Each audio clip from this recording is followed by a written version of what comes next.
No matter what country I'm in, whether I'm in the city or up in the mountains, I'm always online. Except tomorrow, I'm taking 2 days off work for a little vacation.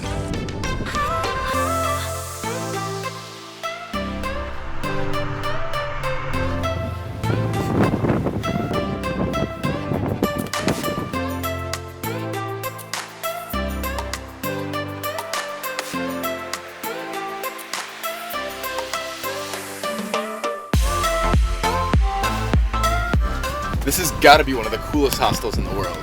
This hostel's a tiny little shack that's just sitting out in the water in the middle of the Caribbean. And my bed tonight is this hammock.